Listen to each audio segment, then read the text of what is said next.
الحمد لله رب العالمين والصلاة والسلام على أشرف الأنبياء والمرسلين نبينا محمد وعلى آله وأصحابه أجمعين وعلى من تبعه بإحسان إلى يوم الدين أما بعد கண்ணியமிக்க சகோதர சகோதரிகளே,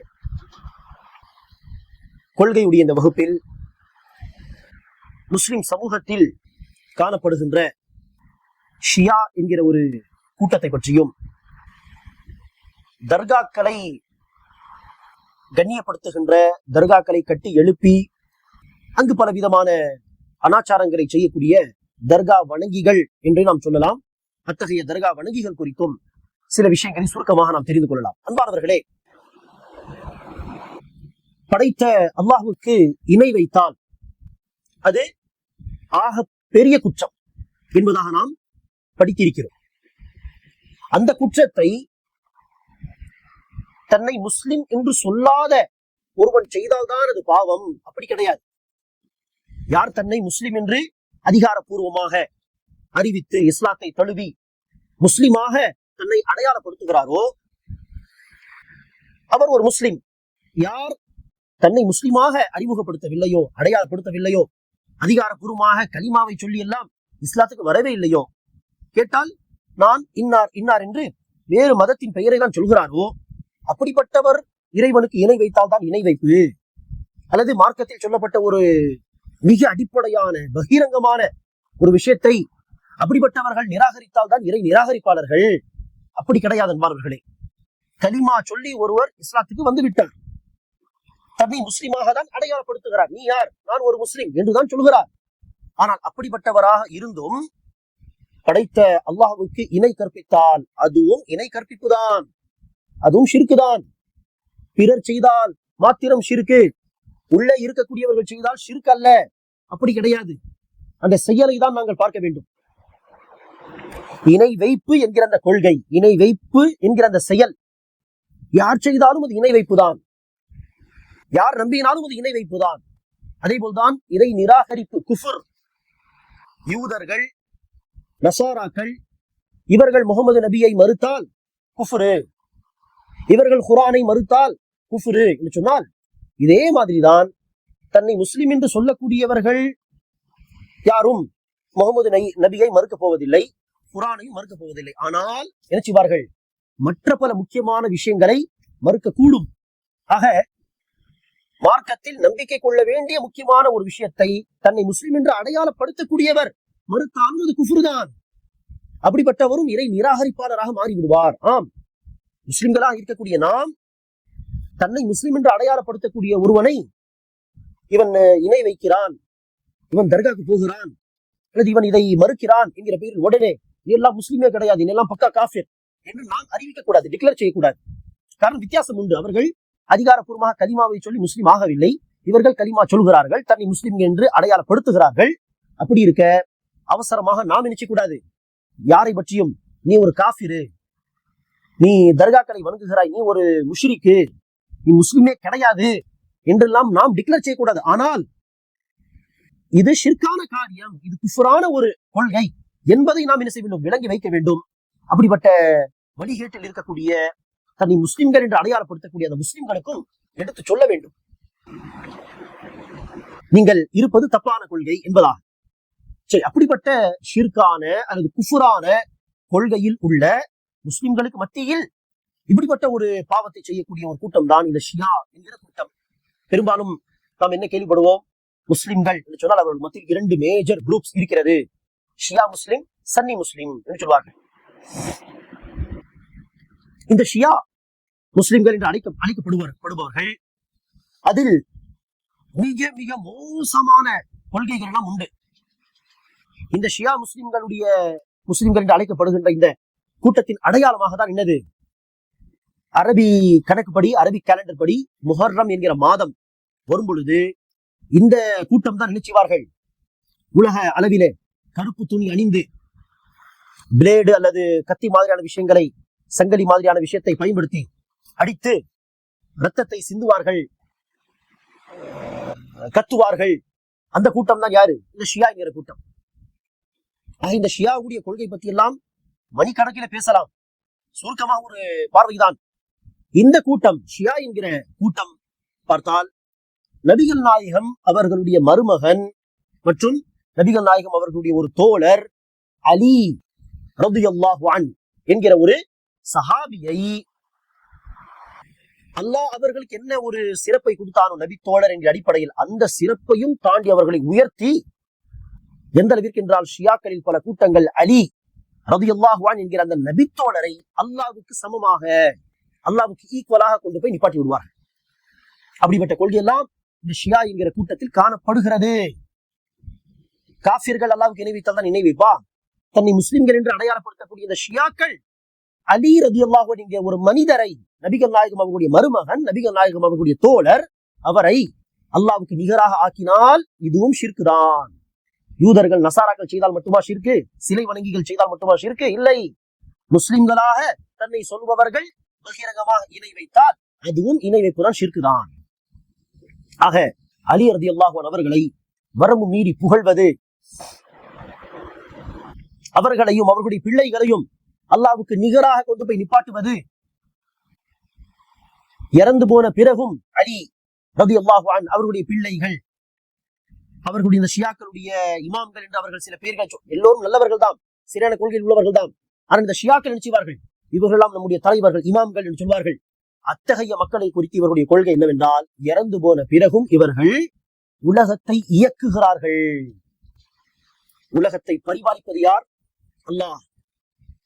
வானங்கள் பூமியை எல்லாம் படைத்த பிறகு சூரியனை உதிக்க செய்வது, சூரியனை மறைக்க செய்வது, இரவு பகலை மாத்தி மாத்தி மாத்தி கொண்டு வருவது, ஒரு குழந்தை பிறந்தால் அந்த குழந்தையை பிறக்க செய்வது, ஒருவர் இறந்தால் அவருக்கு மரணத்தை கொடுத்து மரணிக்க செய்வது, எல்லாமே யார்?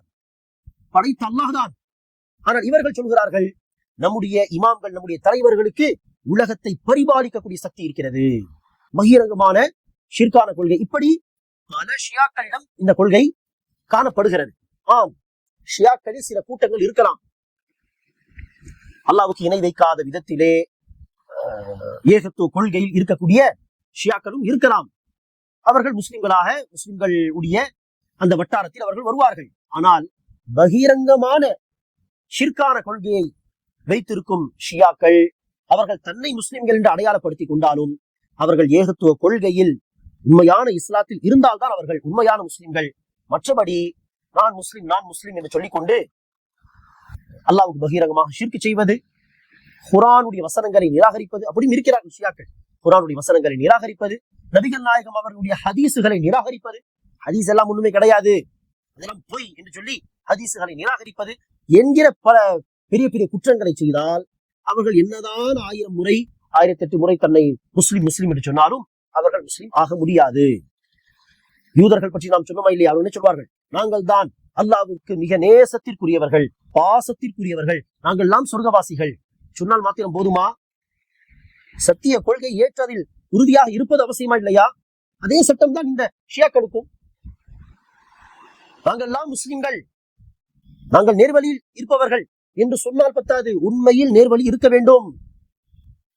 நபிகள் நாயகம் எந்த இஸ்லாத்தை இந்த பூமியில் விட்டு சென்றார்களோ அந்த இஸ்லாத்தை பின்பற்ற வேண்டும். மனோ இச்சை அடிப்படையில் பல கொள்கைகளை உருவாக்கி, பல சட்ட திட்டங்களை உருவாக்கி இஸ்லாம் என்கிற பெயரில் அதை பின்பற்றினால் அது இஸ்லாம் ஆகாது.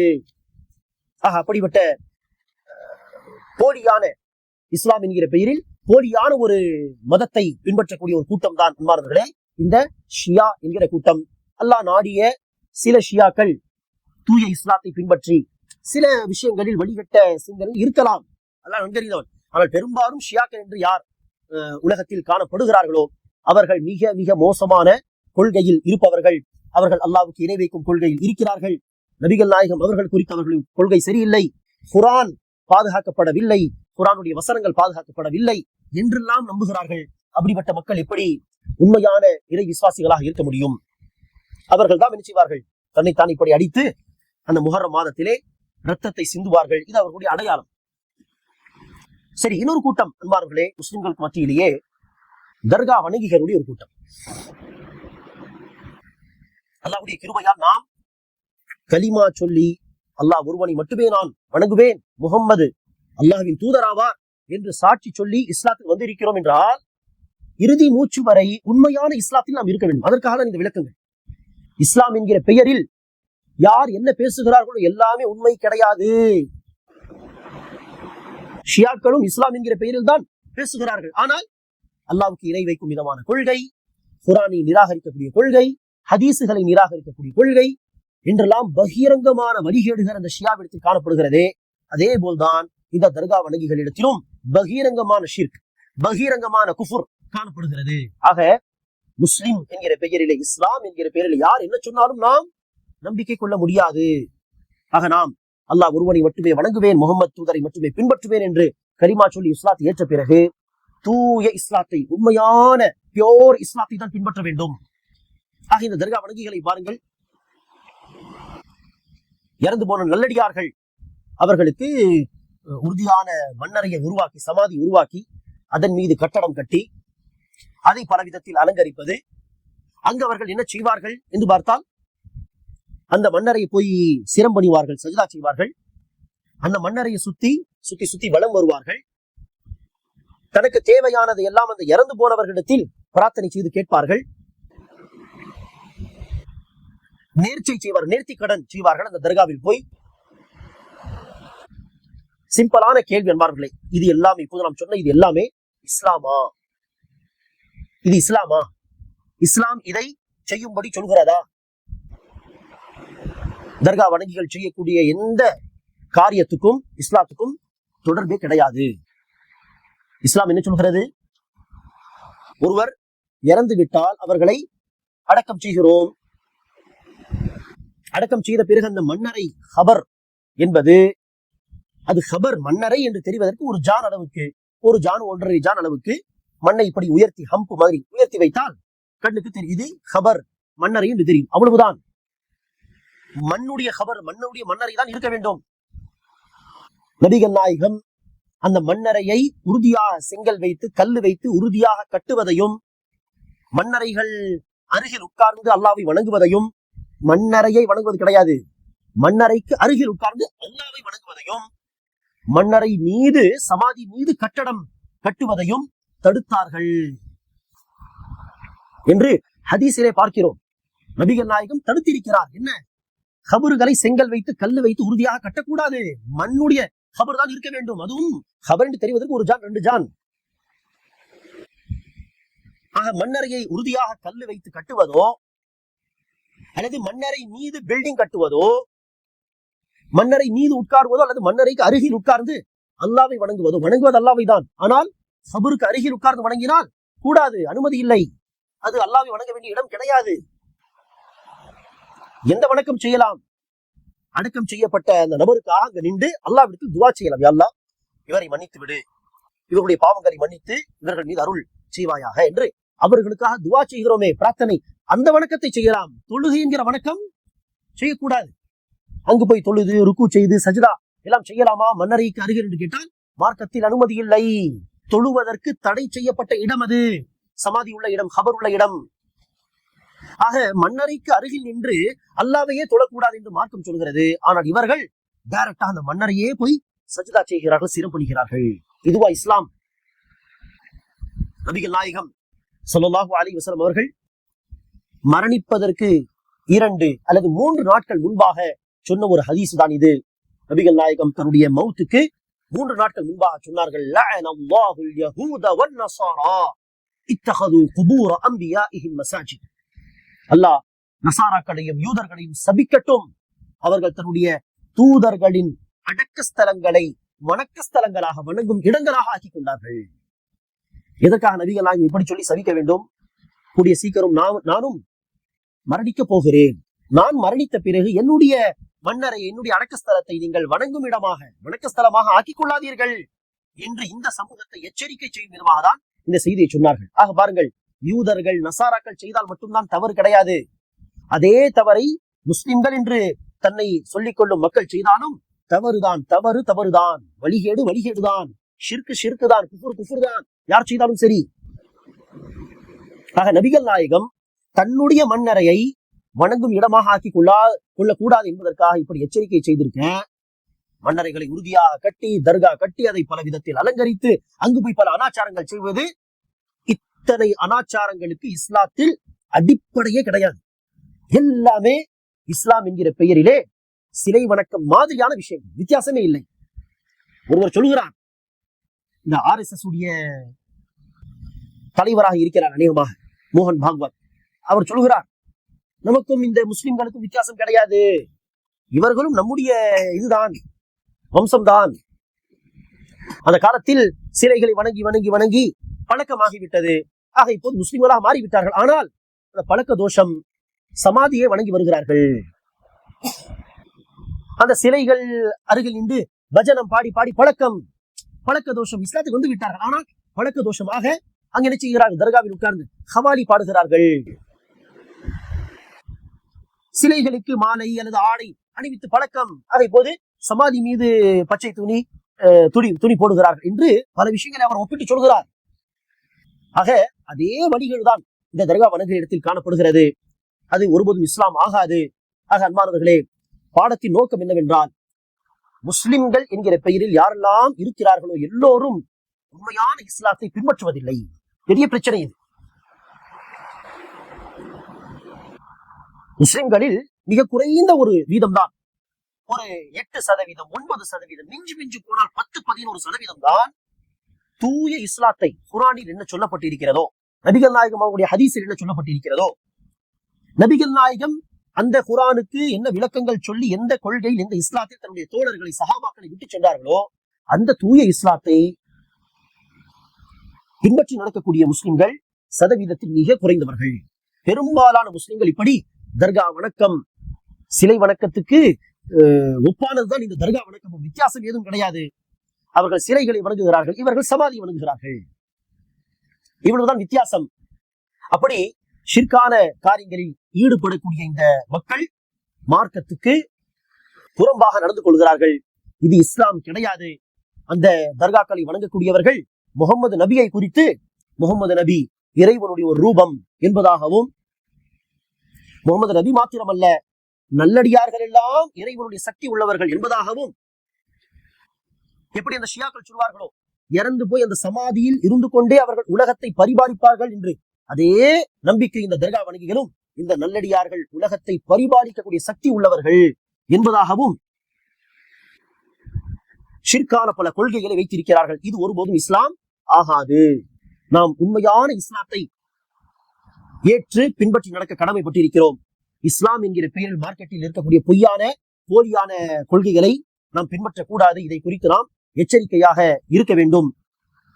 சமீப காலத்திலே சில நாட்கள் முன்பு ஒரு சகோதரர் வந்து சொல்கிறார், இந்த தர்கா வணக்கம் என்கிற கொள்கை உள்ளவர் பேசிய ஒரு பேச்சை சொல்லி காட்டுகிறார். என்னவென்றால், உடம்பு சரியில்லை என்றால் அல்லாஹ்விடத்தில் போனால் வேலை தாமதமாக நடக்கும், லேட்டாக நடக்கும். அல்லாஹ்விடத்தில் நீங்கள், யா அல்லாஹ் எனக்கு உடல்நிலை சரியில்லை, எனக்கு நிவாரணத்தை தா யா அல்லாஹ் என்று கேட்டால் நிவாரணம் கிடைத்தாலும் தாமதமாக லேட்டாக நடக்கும் வேலை. தர்காக்கு போனால் ஃபாஸ்டாக நடக்கும் வேலை. இது முஸ்லிமாக இருக்கக்கூடியவர் சொல்லக்கூடிய பேச்சு. என்ன வார்த்தை? உடம்பு சரியில்லை பிள்ளைகளுக்கு, தர்காவுக்கு போகலாம் என்று சொல்ல, அந்த பிள்ளையுடைய தாயார் சொல்கிறார், இல்லை வேண்டாம், தர்காக்கெல்லாம் போகக்கூடாது, அல்லாஹ்விடத்தில் துஆ கேட்பேன் என்று சொல்ல, அல்லாஹ்விடத்தில் ஷிஃபா கிடைக்கும், ஆனால் லேட்டாக கிடைக்கும். தர்காக்கு போனால் ஃபாஸ்டாக கிடைக்கும். நவுது பில்லாஹ். என்ன மாதிரியான கொள்கை இது? இஸ்லாமா இது? ஆனால் இதையெல்லாம் இஸ்லாம் என்கிற பெயரிலே நம்பிக்கை கொண்டு அல்லாஹ்வுக்கு முன்னால் சாய்க்க வேண்டிய தலையை அங்கு சமாதி முன்னால் சாய்ப்பது, அல்லாஹ்விடத்தில் கேட்க வேண்டிய பிரார்த்தனைகளை அங்கு அடக்கம் செய்யப்பட்ட மனிதர்களிடத்தில் கேட்பது, அடக்கம் செய்யப்பட்டவர்களால் நமக்கு என்ன உதவி செய்ய முடியும்? அன்பானவர்களே, அவர்கள் இறந்து போய்விட்டார்கள், அவர்களால் ஒண்ணுமே செய்ய முடியாது. அவர்கள் நாளை மறுமை நாளில் எழுப்பப்படுவார்கள். அவ்வளவுதான். இடைப்பட்ட இந்த நேரத்தில் அவர்களால் நமக்கு எந்த உதவி செய்ய முடியாது. நம்மால் அவர்களுக்கு உதவி செய்ய முடியும். என்ன உதவி? அவர்களுக்காக பிரார்த்தனை செய்யலாம். யா அல்லாஹ், இறந்த இவருடைய பாவங்களை மன்னித்தருள் புரிவாயாக என்று அவர்களுக்காக நம்மால் இறைவனிடத்தில் துஆ செய்து உதவி செய்ய முடியும். ஆனால் அவர்களால் நமக்கு எந்த உதவியும் செய்ய முடியாது. ஆனால் அவர்களுக்கு ஏதோ சூப்பர் பவர் எல்லாம் இருப்பதாக நம்பிக்கை கொண்டு இந்த தர்கா வணங்கிகள் இறைவனுக்கு இணை வைக்கிறார்கள். இதெல்லாம் இஸ்லாம் ஆகாது. ஆக முஸ்லிம் அல்லாதவர்களிடத்தில் மாத்திரம்தான் வழிகேடு இருக்கிறது, அப்படி கிடையாது. முஸ்லிம் சமூகத்திலும் இப்படிப்பட்ட வழிகேடுகள் இருக்கிறது என்பதை புரிந்து கொண்டு எச்சரிக்கையாக இருக்க வேண்டும் என்பதற்காக தான் இந்த பாடம். அல்லாஹ் சுப்ஹானஹு வ தஆலா அனைவருக்கும் நபிகள் நாயகம் எந்த இஸ்லாத்தை தன்னுடைய தோழர்களுக்கு போதித்து இந்த உலகத்தை விட்டு சென்றார்களோ அந்த உண்மையான இஸ்லாத்தை, குர்ஆன் மற்றும் ஹதீஸுடைய அந்த உண்மையான அந்த வடிவத்தை, அந்த உண்மையான விளக்கங்களின் அடிப்படையில் இஸ்லாத்தை ஏற்று பின்பற்றி நடக்கக்கூடிய பாக்கியத்தை தருவானாக. இஸ்லாத்தின் பெயரால் சமூகத்தில் காணப்படும் எல்லா விதமான குழப்பங்களை விட்டு அல்லாஹ் நம்மை பாதுகாத்து அருள் புரிவானாக. பகிரங்கமான குஃபுர், பகிரங்கமான ஷிர்கை விட்டு அல்லாஹ் நம்மை மீட்டு கொண்டு வந்திருக்கிறான். இப்போது முஸ்லிம்களுக்கு மத்தியில் இருக்கக்கூடிய ஷிர்கு குஃபுரை விட்டு அல்லாஹ் நம்மை பாதுகாக்க வேண்டும் என்று அடிக்கடி எல்லா இடத்தில் பிரார்த்தனை செய்ய வேண்டும். அதே போல் நாமும் எச்சரிக்கையாக எப்போதும் என்ன செய்ய வேண்டும், செயல்பட வேண்டும். இஸ்லாம் என்கிற பெயரில் இந்த தர்கா வணங்கிகள், சூஃபியா என்கிற இந்த கூட்டம் எல்லாமே ஒன்றுதான்.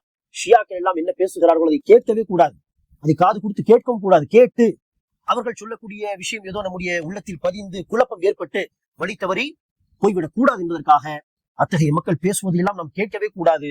அல்லாஹ் சுப்ஹானஹு வ தஆலா நம் அனைவருக்கும் சத்திய மார்க்கமாகிய இஸ்லாத்தை இறுதி மூச்சு வரை பின்பற்றி நடக்கக்கூடிய பாக்கியத்தை தருவானாக. ஆமீன். அஸ்ஸலாமு அலைக்கும் வரஹ்மத்துல்லாஹி வபரகாத்துஹு.